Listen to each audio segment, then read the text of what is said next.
Bonjour. Lorsque cette vidéo sera diffusée, en principe, je serai juste arrivé à Dakar, au Sénégal, où je vais séjourner jusqu'à dimanche prochain. C'est un déplacement important pour moi. J'étais invité sur place depuis déjà plusieurs mois par Ousmane Sonko et aussi par une école supérieure de commerce pour que je présente mon livre Faites mieux. On avait dit, bon, c'est peut-être pas le moment d'aller au Sénégal, commenter un livre, car à ce moment-là, M. Ousmane Sonko, ainsi que M. Faye, l'actuel président de la République, avaient été purement et simplement mis en prison. Alors pour les motifs d'inculpation, ils ne s'étaient pas trop fatigués, les autres. D'abord, ils ont commencé par accuser M. Sonko de viol, puis comme ça ne tenait pas debout, ils ont trouvé autre chose, et ne sachant quoi trouver, il avait été accusé de corruption de la jeunesse. Alors, corruption de la jeunesse, ça avait fait rire tous ceux qui ont un tout petit peu de culture, parce que c'est le motif avec lequel le philosophe Socrate avait été interpellé, jugé, et pour finir, s'est suicidé, comme vous le savez. Tout ça sentait une décadence de la démocratie, et bon, beaucoup de gens, qu'on soit d'ailleurs ou non d'accord avec M. Ousmane Sonko et ses camarades, ont à ce moment-là pris fait et cause contre la présidence sortante. Si bien que celle-ci a d'abord reporté les élections, et on ne savait pas jusqu'à quelle date, et puis pour finir, devant l'ampleur de la mobilisation populaire, a rétabli une date pour les élections qui ont été brillamment gagnées par les équipes de M. Ousmane Sonko. Mais les équipes d'Ousmane Sonko n'ont pu gagner que parce qu'il y avait cette mobilisation populaire dont il est à ce moment-ci l'expression politique. Je vous raconte tout ça pour que vous ayez une idée du cadre. Il est évident que pour nous, les insoumis, nous considérions un peu de vantardise, comme une victoire pour nous, puisque nous nous étions engagés aux côtés d'Ousmane Sonko, mais autant le dire bien franchement, sans avoir comparé nos programmes, qui comportent en effet des points communs et d'autres qui ne le sont pas, mais principalement parce qu'il y a de notre part, et je pense de la part de beaucoup de Français, une forme d'affection particulière à l'égard du Sénégal et de sa démocratie, et que ça nous fendait le cœur l'idée que le Sénégal finisse dans un statut de république bananière avec un président qui ne veut pas s'en aller, et ainsi de suite. Donc on s'était bien mobilisés, et ça a été pour nous une source de joie parfaite de voir que pour finir, tout finissait bien, que la démocratie sénégalaise a été sauvée par son peuple. Mais ce qui nous importe aussi, on peut aussi le dire franchement, c'est que c'est typiquement un processus de révolution citoyenne que l'on a pu voir au Sénégal. C'est-à-dire que la mobilisation populaire n'est pas une émeute, comme ils disent ici à chaque fois qu'ils en ont l'occasion quand il est question du peuple, pas une émeute.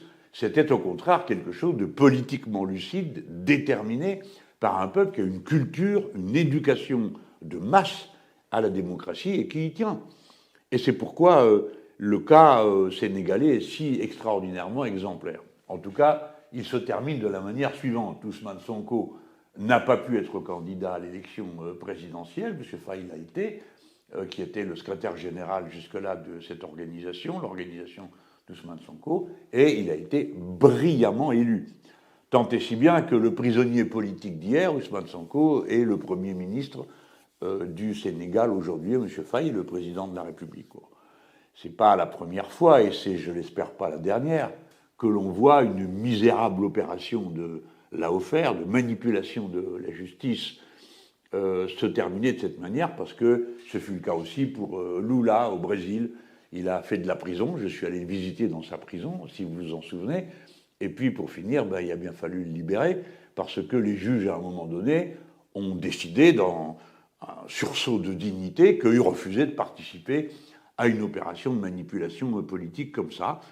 Et donc, Lula était relevé d'absolument toutes les inculpations qui avaient été prononcées contre lui. Je vais donc au Sénégal, puisque les invitations que j'avais reçues, c'est-à-dire celles de l'école supérieure de commerce, à l'égard de qui j'exprime la plus vive gratitude, car c'est moi, dans ce cas-là, qui ai dû dire, écoutez, peut-être que vous pourrez attendre un peu, avant de faire cette conférence de sciences politiques, qu'on soit dans d'autres conditions qu'une insurrection populaire. Mais cette école était la gardienne vigilante des libertés universitaires, Et elle n'avait pas du tout retiré son invitation, mais nous sommes tombés d'accord.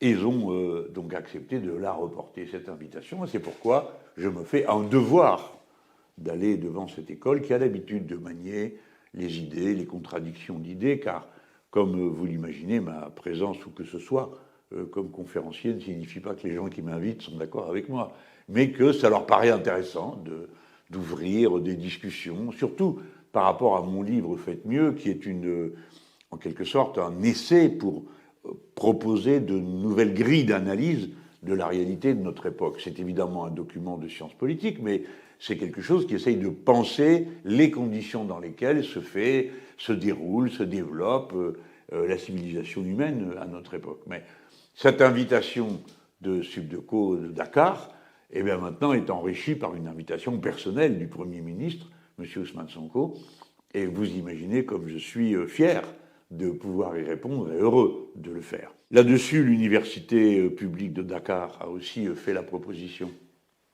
que l'on m'entende, et des dernières nouvelles que j'ai, le Premier ministre Sonko y viendrait avec moi, et sans doute ferions-nous tous les deux une prise de parole, ce qui pour moi est un honneur considérable, car je ne perds pas de vue qu'il est le Premier ministre du Sénégal, qu'il est l'homme qui a permis que, pour finir, tout termine bien au Sénégal, c'est-à-dire que la démocratie l'emporte, et avec elle, toutes les contradictions qu'un État démocratique connaît, et éventuellement des polémiques.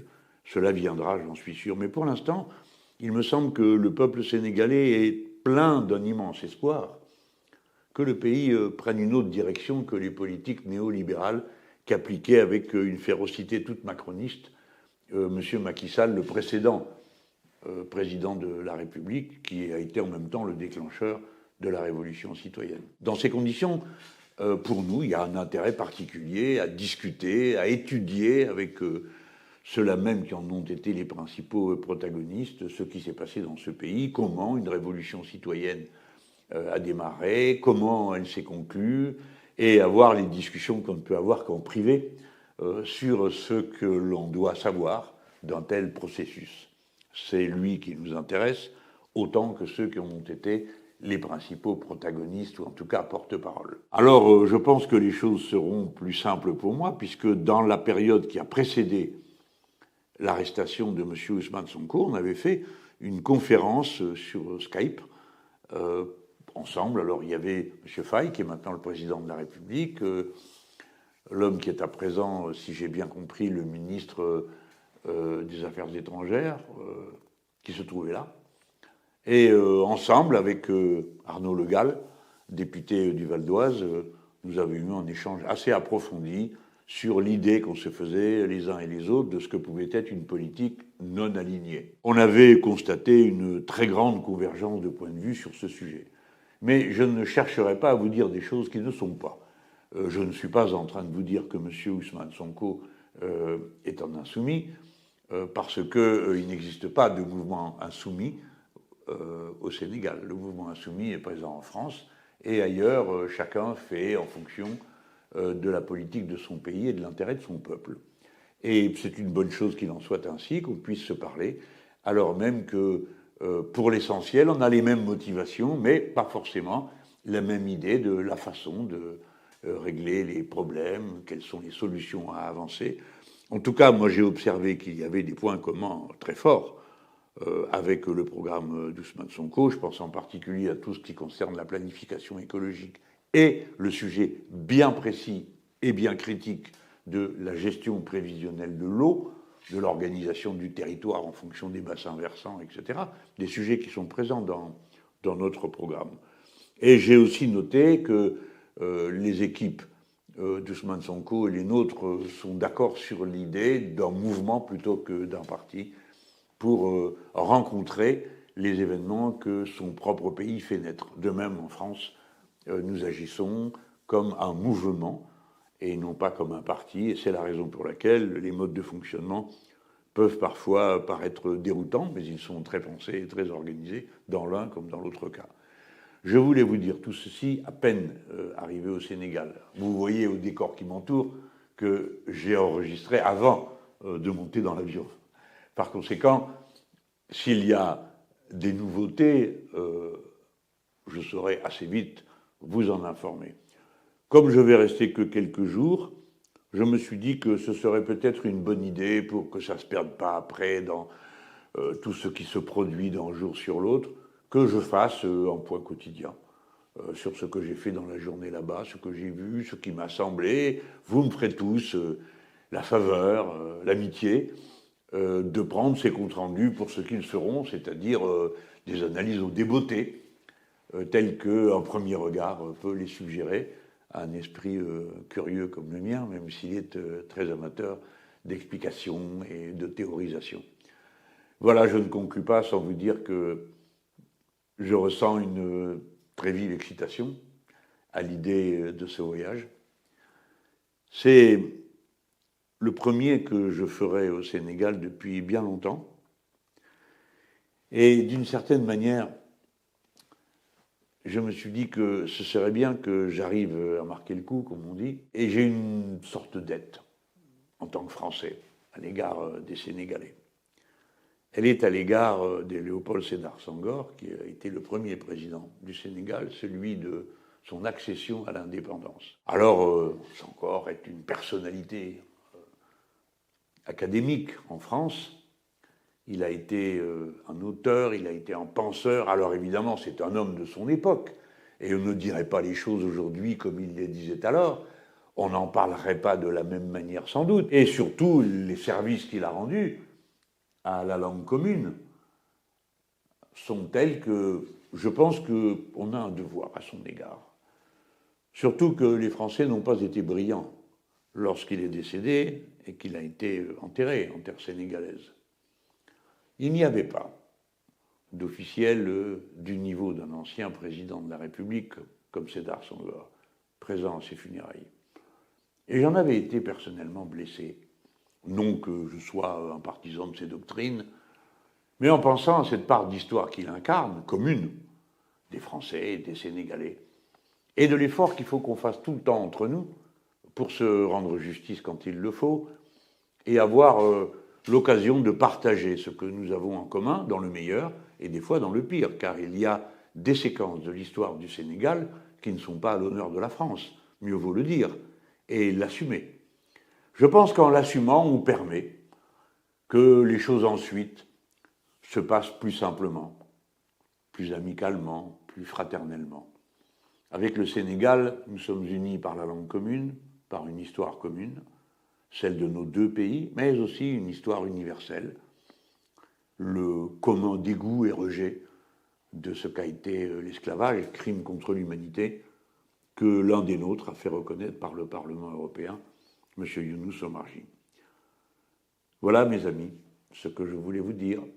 Et je vous donne rendez-vous, peut-être à demain soir.